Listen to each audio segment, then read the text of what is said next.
You just checked your phone again. You don't remember deciding to. Your thumb just moved. Your eyes just scanned. Something in you needed to know if anything had changed. That small, restless twitch isn't a habit. It's older than habits. It's older than phones, than cities, than agriculture itself. And the real answer is far stranger than bad willpower or too much screen time. Your brain still thinks you're being hunted, not metaphorically, structurally. The same circuitry that once scanned tall grass for a shape that didn't belong is still running right now. Underneath every notification check, every nervous glance at a slow-walking stranger, every jolt when your phone buzzes in a quiet room, you inherited a threat detection system built for a world that mostly no longer exists, and it never got the memo. Picture your ancestors 200,000 years ago. No walls, no locks, no streetlights, just open savanna, tall grass, and a horizon that could be hiding almost anything. A lion doesn't announce itself. Neither does a leopard, or a rival group, or a venomous snake curled in the shade. The humans who survived long enough to have descendants weren't necessarily the strongest or the fastest. They were the ones who noticed first, the ones whose attention snapped toward a rustle before their conscious mind even registered a sound. That snap happens in a small almond-shaped structure deep in your brain called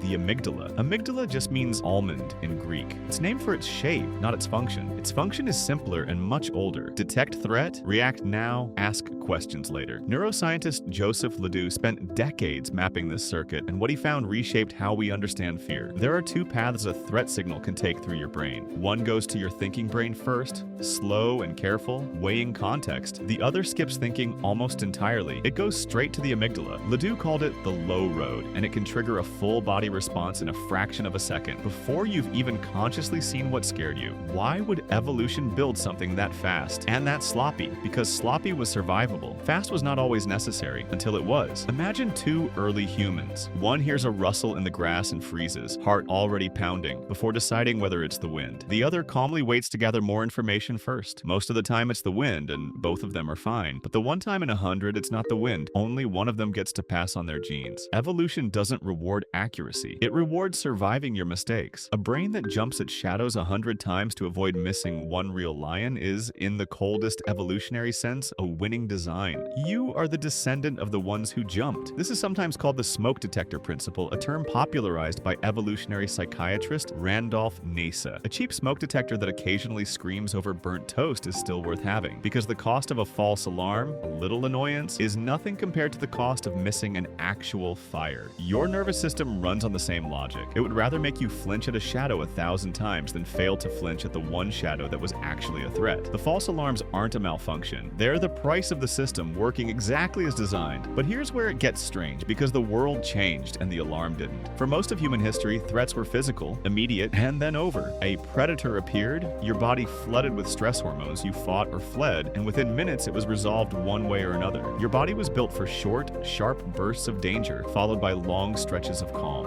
What it was never built for is a threat that never fully resolves. A slow, ambient hum of possible danger that lasts for hours, days, years. That's exactly what modern life delivers. An email that might contain bad news, a text left on read, a headline about a distant catastrophe you cannot influence at all. None of these are lions, but your amygdala doesn't have a separate setting for abstract modern stressor. It has one setting: threat detected, prepare the body. Stanford neuroscientist Robert Sapolsky has spent much of his career studying exactly this mismatch. He points out that zebras get chased by lions and then go back to grazing within minutes, while humans can replay a single stressful meeting in their minds for weeks. The zebra's stress response turns off. Yours often doesn't, because your mind keeps manufacturing new lions out of memories, worries, and imagined futures. Your body cannot tell the difference between a real predator and a recurring worry. Cortisol floods your system either way. Your heart rate climbs either way. The muscles in your shoulders tighten, ready to run from something that has no legs and nowhere to